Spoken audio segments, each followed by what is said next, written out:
Hello, friends. This is the Alphalist podcast. I am your host, Toby. The goal of the Alphalist podcast is to empower CTOs with the info and insight they need to make the best decisions for their company. We do this by hosting top thought leaders and picking their brains for insights into technical leadership and tech trends. If you believe in the power of accumulated knowledge to accelerate growth, make sure to subscribe to this podcast.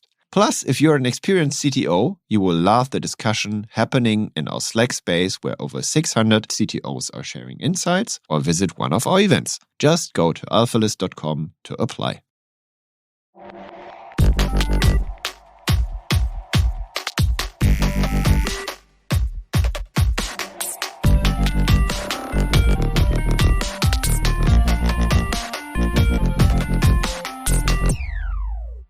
Welcome to the Alphalist podcast. I am your host, Toby, and my guest today is from Berlin. It's Meier, and she's CTO of Phantasma Labs. And Phantasma Labs is a self-driving car company that maybe Maria better explains or can better explain than I do. And they are, as far as I know, a bit of a different guest from my usual guests. So typically I have the ones that, I don't know, went through Series A, Series B, partly public, and you're a bit earlier. But I still find the topic really compelling and why you do that and so on. And Maria is here to explain it us a bit more. Maria, did I introduce you correctly? Do you want to add anything?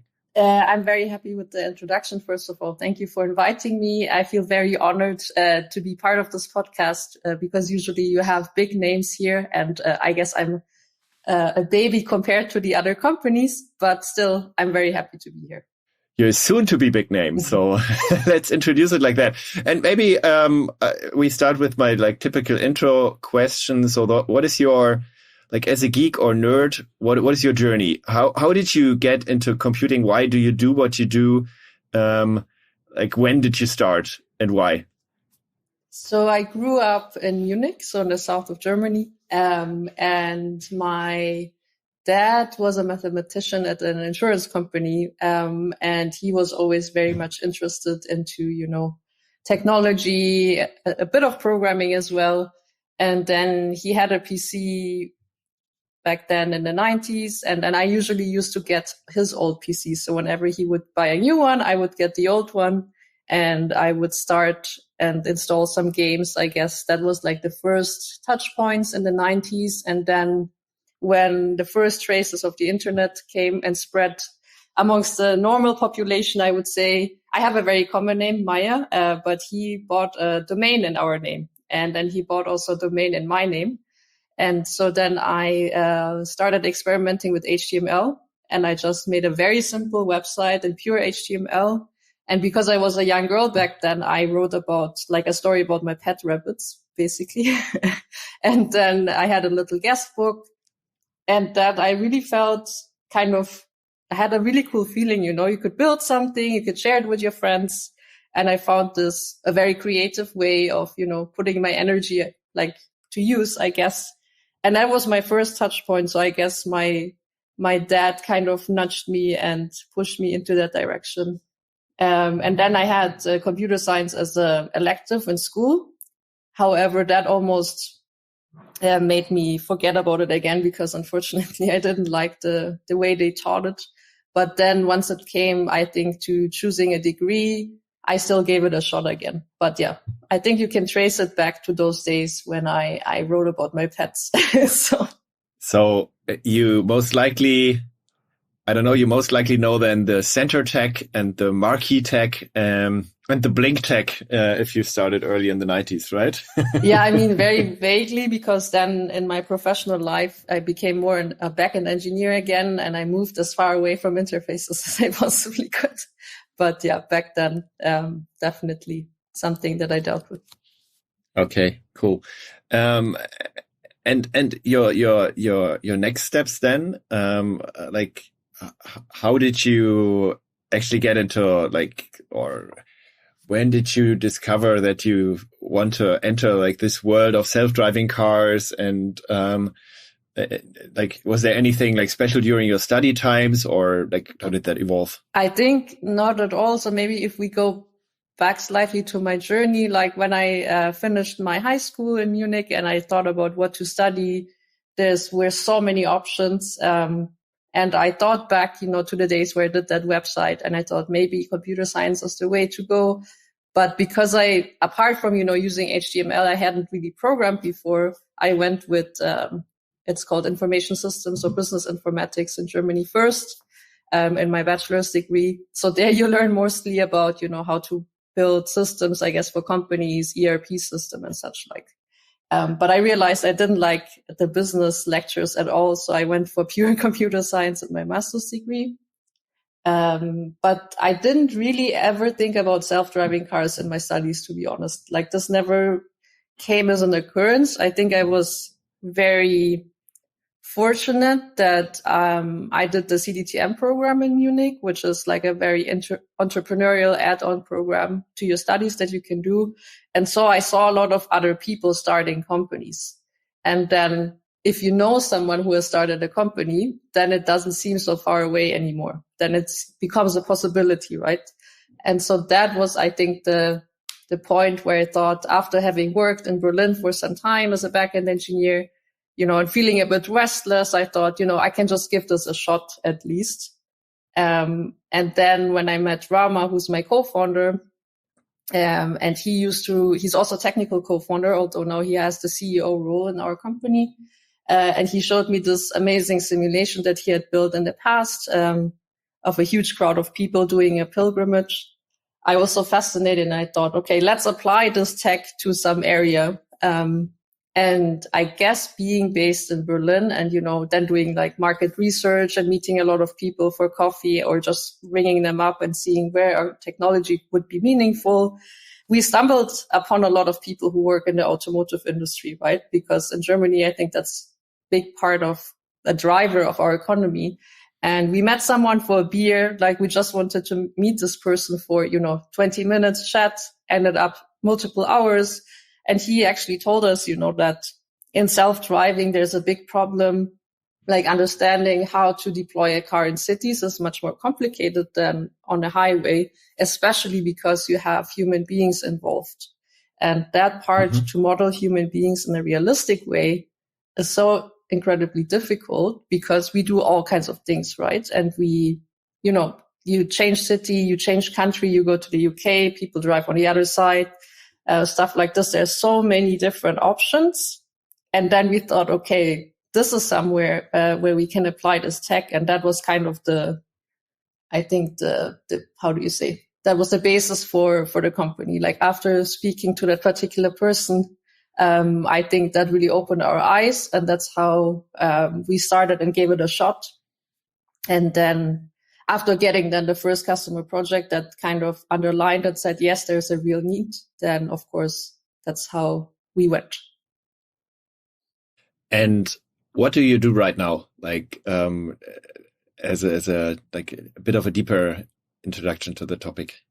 Right now, as you mean as a company or as a CTO specifically? Yes, as a company.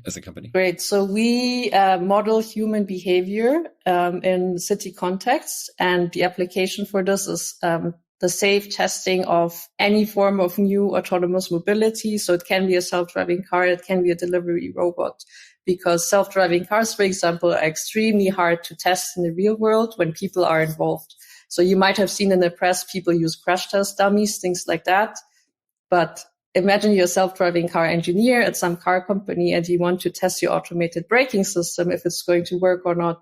You cannot ask, your colleague or your neighbor, hey, can you cross in front of my car so I can test if the brake is going to work, right? Obviously, that is unethical. So then the industry has started to use simulations very, very heavily. Like we talk about the new companies, the big names, but also the traditional ones. However, when we took a look at those simulators, we realized, while they are great at, showing the world from a specific perspective, the ego car and rendering all the sensors, like the pedestrians and the cyclists, they were really like extremely rule following, especially the pedestrians. They remained on the sidewalk the whole time. They crossed only when the light is green. Nowhere in the world I think not even in Switzerland, people follow the rules 100% of the time, right? So then we thought, okay, we can become much better than this. So basically, in a nutshell, we are a plugin to enhance existing simulators to become like with human-like behavior, if you will. And we provide really realistic behavior. So we can, have someone who is taking more risks, or someone who might be a drunk person in traffic, or, different age groups, things like this. And this is really our mission. However, if we take a step back in general, I think as a company, we want to solve problems through simulations and reinforcement learning. So I think the first area where we landed at this one, but stay tuned. In the future, there might be additional areas where we are going to go. But I guess self-driving is also like a big topic, right? And especially that simulation topic already is a full-time job, isn't it? Yeah, definitely. It is, especially, our product still requires a lot of R&D work. So typically in a machine learning type problem that you're trying to solve, you have to test and validate your problem and write some metrics, right? How do you define a metric to quantify if a trajectory that your model produced is human-like or not? That's a very difficult thing to do. And even skimming research papers, there's no definite answer here. So you have to come at it from different viewpoints. And that's why, we still have R&D at the core of our company, and we are continuously researching because it's a safety critical application in the end of the day. So we need to do that. And that's also our mission, to be safe here. Okay, so I call you now the chaos monkeys of self-driving. Is that appropriate? I think so, yeah. I mean, you could chaos test with us, I guess. I think that makes sense. And how crowded is that field actually? I think our particular field is not extremely crowded. There were a couple of other companies that wanted to go, in the trajectory prediction space, in the sense that, they will tell you in the next 5 seconds, where is the pedestrian likely going to be? And they would deploy then in the car itself. But our space, where we are still in the pre-development phase, where you're actually using simulators to test, is not incredibly crowded on the pedestrian side, because it's quite hard, but also, a lot of companies also work on the highway case, and they are slowly getting towards the urban space. So I think we've been an early player here, probably. Yeah. Want to also, from your perspective, talk a bit about the state of autonomous vehicles. How impressed are you when you see a video of the full self-driving Tesla thing that they deploy in the US as a beta test? Does that make sense, or is there way better tech already? And is it you think oh, that's not so impressive, Elon? How do you see that? I mean, this week, I think someone leaked some videos where Tesla, I think, killed a dummy of a child. I'm not sure how realistic these videos are or not. But, I'm not I'm sure they're doing amazing work, and there's a bunch of engineers working there. I would say, in general, the state of the industry, my impression is, most companies have focused on the highway case, which is easier to handle. Mm-hmm. There's less uncertainty. That part, I think, is valid and impressive. The urban case where we are kind of operating, I haven't been impressed yet. I think, they might work with one particular type of crash test dummy, which is usually, let's say, a grown-up, usually male person. But as soon as you have someone that deviates from that, like a child or an old person, someone who looks completely different, I don't think we are there where we should be. And right now, yeah. So I would say highway, okay, but urban case, not so much. So it's not to expect that in 2 years we have self-driving taxis that earn money for their owners? I mean, in San Francisco, where I think the companies have been driving for years and they know this particular space very well, maybe. But, if we're talking about a car that you can just take and drop anywhere and just drive across the US and do a road trip, I think that's a totally different ballpark, because then even the US is a very diverse country, right? So then, I usually answer, I think we're going to get there in stages. So either by geofencing, cars will be ready for specific areas or for specific locations. Or another thing could be cars self-driving on the highway. And as soon as you enter the city, you have to take over as a driver, things like that. But it's not going to be, like a switch and then from one day to the next, we have like full level 5 autonomy. Yeah.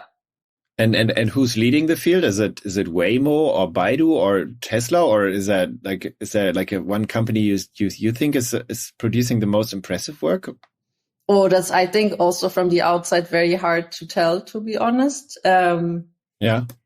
I mean, what I like about Waymo, I think, is that they as a company have started using simulations very early on, and they kind of pushed the field there. And I think they have very early realized that, you have to combine simulations with the data collection part, because I think a lot of companies, they focus on just collecting as much data as they can.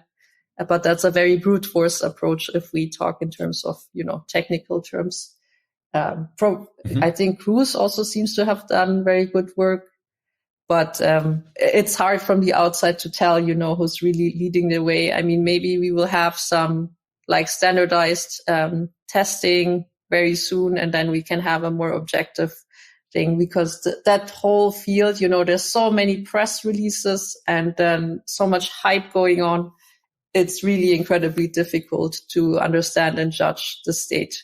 But what I can say, I think both Waymo and Cruise, I kind of sometimes read the engineering blogs that they have, and just that what I read there made a lot of sense to me. So from that perspective, I would say I liked what I saw.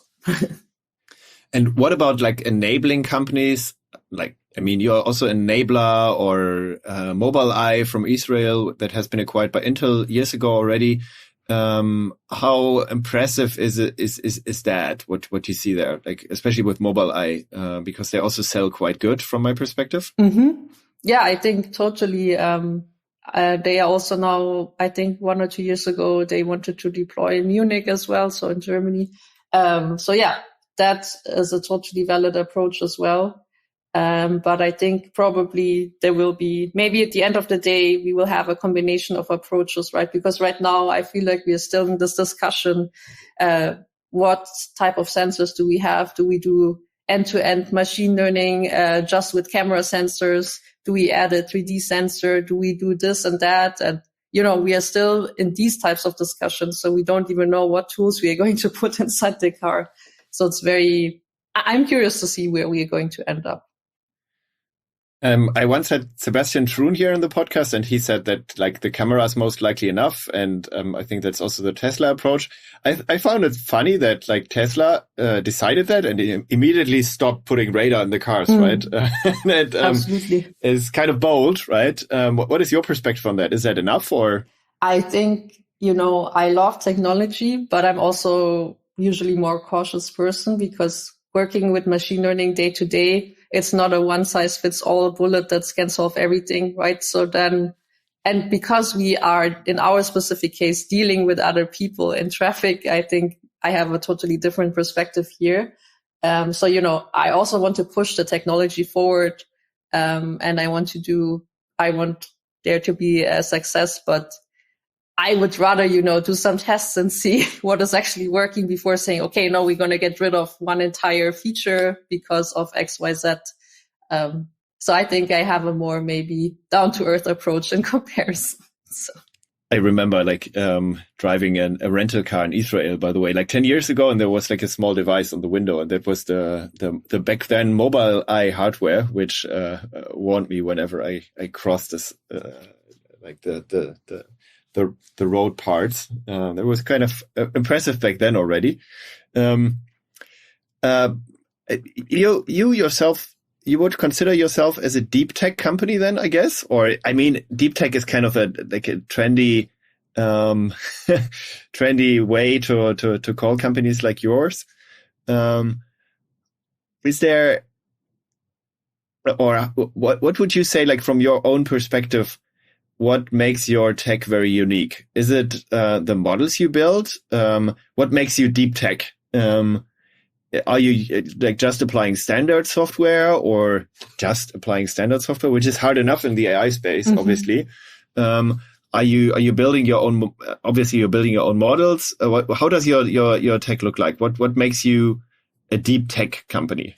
I mean, what is the definition of deep tech, right? So you have, I think, in the deep tech space, you can have companies that solve, like they do drug discovery or they want to go to space. We don't have a hardware component, but I think what makes us deep tech is we are definitely, not a software as a service company, because our development cycles are just incredibly long. And the problem that we are solving is quite hard, because at the end of the day, what we would like to have is a generalized behavior model of human beings for different parts of the world, different types of locations.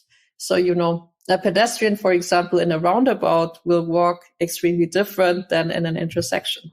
Then you have a largely crowded city. You have like a less crowded city. And I think I said this before, like if you go to the UK, then people will behave differently. They have to look the other way, and you cannot just, kind of mirror your simulation and flip everything around. That would be, unfortunately, that's not possible.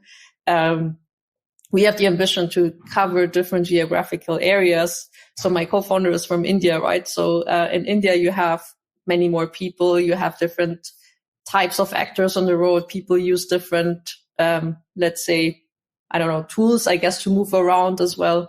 So it's an incredibly hard problem. And to have, sometimes our customers, they want a generalized model that they can just drop wherever in the world they might be, and that will just work, right? But in order to get there, it's almost, it's not as hard, but if you want to have a self-driving car that you can just drop wherever you want and it works, it's kind of a similar idea behind that, right? So until we get there, it's quite some work. So I think in that sense, and because there are not, so many, also our understanding of what makes a trajectory human-like isn't really there yet, like what I hinted on in the beginning regarding, what is in the research area.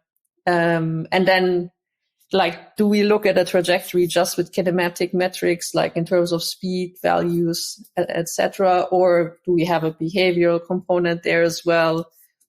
All these things. And then you talk about the different types of people, like we have an old lady, we have someone using a wheelchair, we have someone who's blind, we have someone returning from Oktoberfest who's incredibly drunk. There's incredible diversity. That's how we humans are. That's beautiful, right? But to put this in a technical product, I think it requires a lot of work. And so, I think in that sense, we could be considered deep tech, because we cannot just start and sell something right out of the gate. We have to start small and go in pieces. Okay. And looking at your model and like how it would work, like in a concrete situation. So the model would run in the car, and whenever the car sees a pedestrian, it would ask the model how likely it is that what happens? Like what would be like the input and the output? Sure. Glad you asked. So actually we run inside a simulation. So we run before Only something goes into the okay. car. So then you can imagine, I can give you an example, which I think I give to a lot of people, which usually clarifies things a bit. So let's say we have the automated braking case. So we're not talking about a fully autonomous car, but someone wants to test the automated braking system. So you have a simple map where a car is taking a right turn. And shortly after the right turn, there's a pedestrian crossing the road. So then the engineer wants to understand, is my car going to brake in time because, the pedestrian is coming from behind another car, so it's hard to perceive that pedestrian. And so then we provide a pedestrian who crosses the road in multiple diverse different ways, taking different types of trajectories, different speeds, different risk profiles. And so they would, then set up the simulation to run, let's say 2000 times and then see, okay, how many times, that will sound funny, did I kill the pedestrian? Did I hurt the pedestrian? They will have like a report, right? So it's almost like running, I guess, a gigantic set of unit tests, if you will, and then seeing, what is going wrong.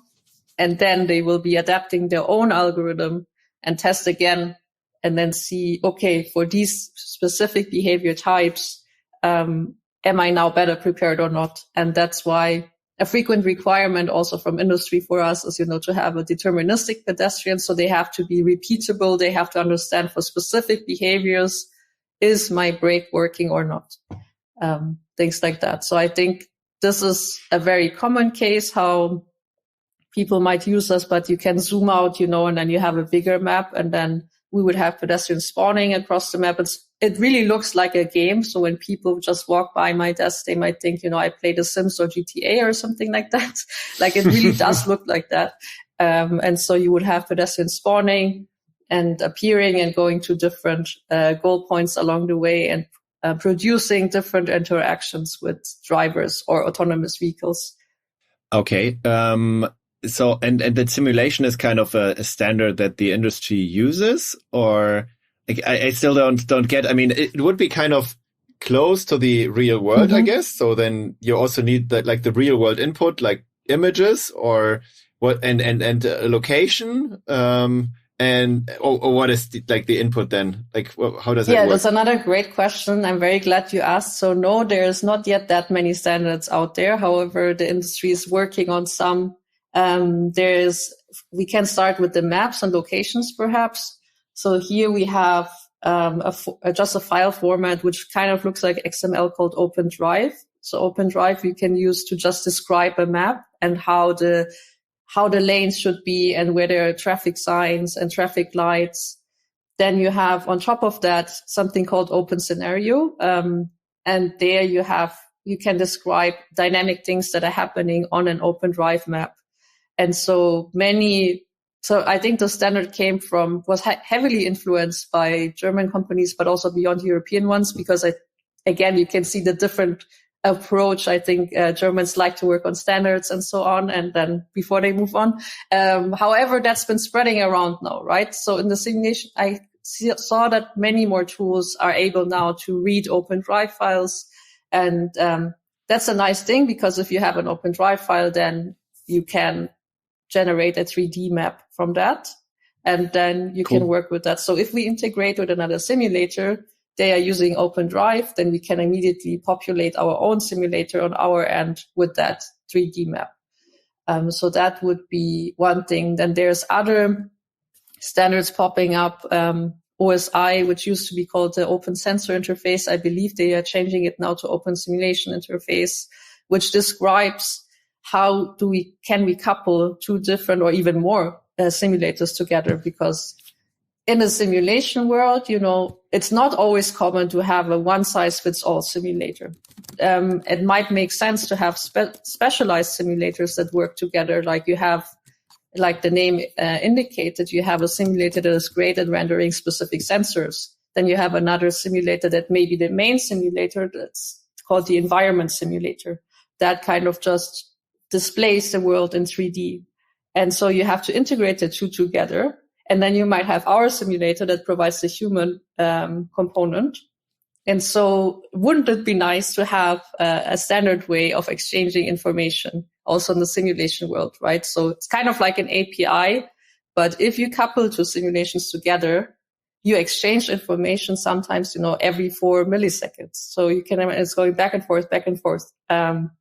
So it's quite a lot that is happening there on the technical side. And I'm looking forward to seeing some of these standards develop, because, of course, for a small company like ours, would be amazing to not have to, adapt to different simulators that are out there, but to rather just provide and implement that standard interface. And I think we will see in the next 2 years, there's going to be some nice developments there, and OpenDrive seems to become more user-friendly as well, because it wasn't always in the beginning. Do they move away from XML as well? Or let's see about that. But I think there's some companies now describing languages that work on top of OpenDrive, so you can more dynamically create. Sounds very German. Sure, yeah, that's definitely the way we are doing things, right? But it was funny for me, the other day I went on the website of an American simulator company, and they put on the main website, we support OpenDrive, and I thought to myself, wow, things are changing. So that's kind of funny. And on the model side and the AI side, is that then are you using like TensorFlow or other standards? And how do you actually like operate your models? How do you deploy your models? How does that work? Mm-hmm. It sounds like I'm asking because it sounds as if there's like still a lot of groundwork to be done. And in the AI space, it kind of always sounds as if like the groundwork is already done, but I'm not sure if it is the case. So that's why I'm asking. I love that question. Again, I think on the AI side, we have seen great strides been made on the supervised learning, right? Like whenever someone learns about machine learning and you do maybe the famous Coursera course, you will learn in the first lecture, there's 3 types of machine learning: supervised, unsupervised, and reinforcement learning. And then supervised learning, that's the one that people read in the press about, where you need gigantic data sets ideally, and you can discern if you can make some predictions, you can understand if something is a cat or not, like those typical examples. And a lot of tools have catered to that space, and I think that's really nicely covered. And I think we are now in a really nice phase where there's a lot of tools, and we're kind of let's take an even further step back. Like in software engineering, we have so many standard practices and best practices, and then we have automation practices and testing. And I think a few years back in machine learning, we didn't have that yet. And now we are getting there. So this kind of buzzword of ML ops, let's say, is slowly happening there. However, in our case, we are using reinforcement learning. So that's, maybe you remember from the press when someone lost against AlphaGo AI. That's kind of the type of ML we are using. It's less populated there, right? Because in our space, you need many more ingredients for it to work. So you need to have typically a simulator. And because the AI is learning, or an agent is learning in real time in a simulator. And so, just the effort that you need to set up, the basic effort is much higher. So I think OpenAI has made something really great a few years back, providing this OpenAI gym standard. So a lot of people now, a lot of researchers are using that to build environments and to use their standard environments for benchmarking how their algorithms are working.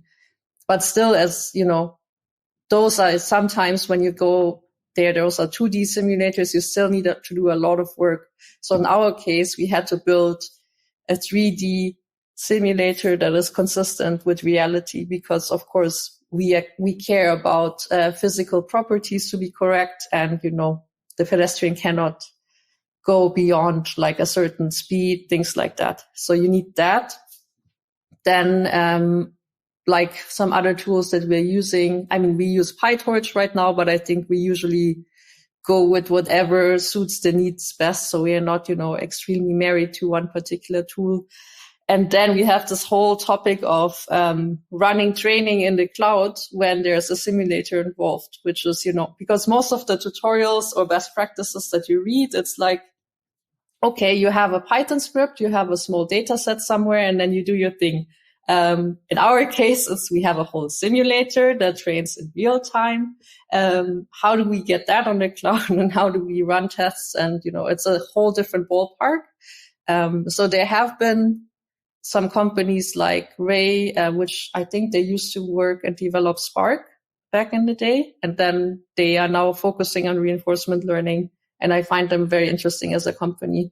So they are developing tools specifically for reinforcement learning, because it's a different, it's just a different type of machine learning, extremely different to the others. But apart from that, I think it's not yet as populated as the other areas of ML. So I'm looking forward to the upcoming years, what is going to change there. And you think there will be a lot of changes in terms of standards, or? I think so, because when we make it much easier for people to get set up to do reinforcement learning, I think this is going to unlock a lot of potential, unlock a lot of different business cases. And, if we make it easier for people to do reinforcement learning, I'm sure, we can solve many more interesting problems. So I think we're at an interesting kind of inflection point. And when you think about like the future world with machine learning and AI, are you sometimes also afraid of it? Or are you like purely positive on it? I'm not afraid in the sense of, that I think like we have those movies where there's humanoid robots and things like that. I think I'm more afraid of sometimes how companies use AI. Like I'm definitely, like I said, I love technology, but I don't think we can do everything with it. So there's things like, sometimes companies use machine learning or AI in recruiting. And I'm sometimes wondering, like, did you talk to recruiters before? Are you aware of all the problems and biases that we have? Because I think one of the big tech companies also used machine learning, and then it turned out the data set that they trained on was incredibly biased. So it excluded a big part of the population, right? So things like that scares me a little bit. But I'm not scared in the sense of, I think we're going to have a killer robot that's running after us. Let me put it this way. Yeah, but I give you one example. I recently spoke to a guy who told me a story about a conference he visited, an AI conference like a few years ago, when someone from the police in America attended, and it was rather like a junior developer person or junior AI person, and said, yeah, I'm building this model to predict criminal behavior on behalf of, I don't know, CVs or something.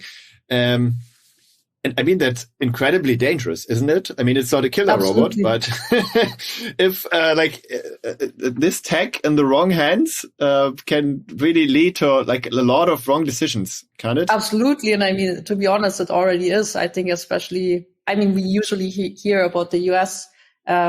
I think the police is usually using AI much more than over here.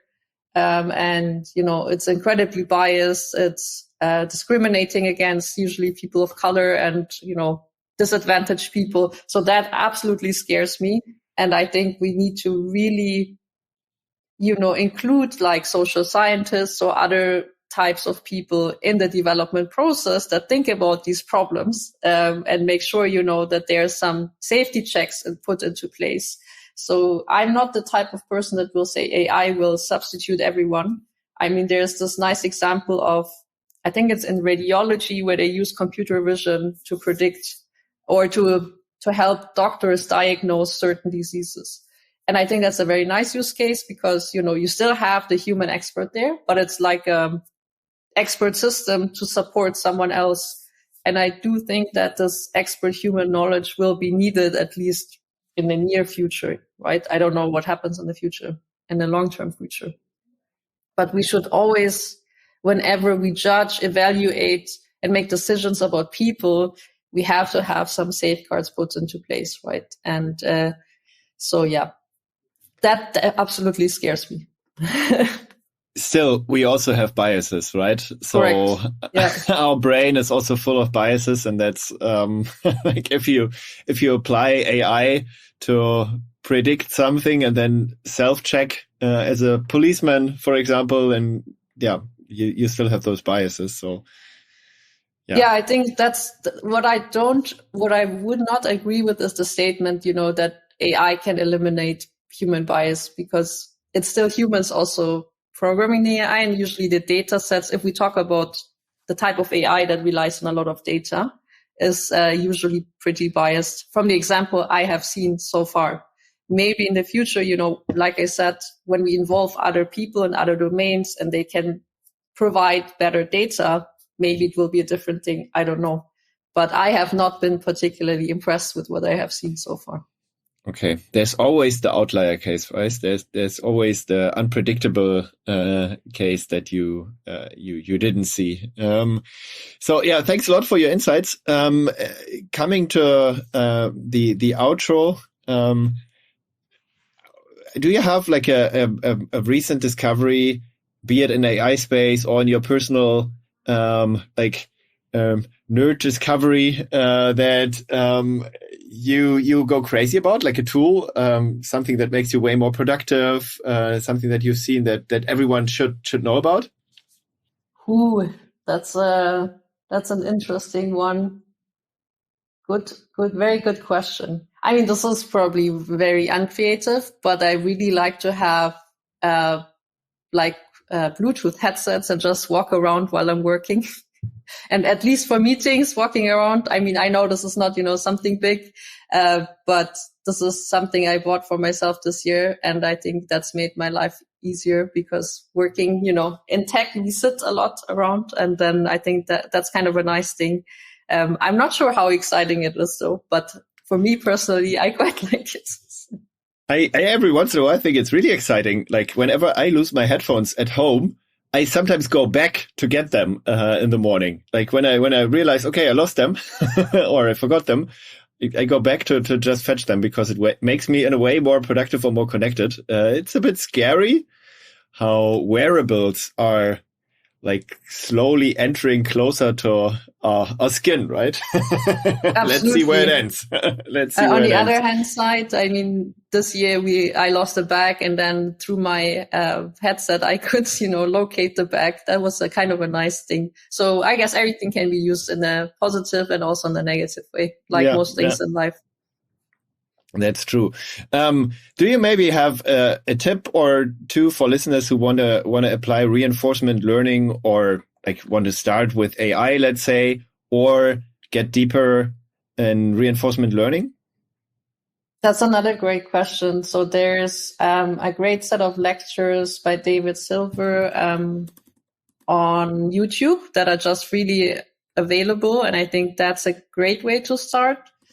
And then just playing around with OpenAI Gym, which is, if you already know Python, then I think it's a very nice way to get started with it. So those two I would recommend. And then, I think those are probably very good ways to get into it. Okay, cool. Thanks a lot.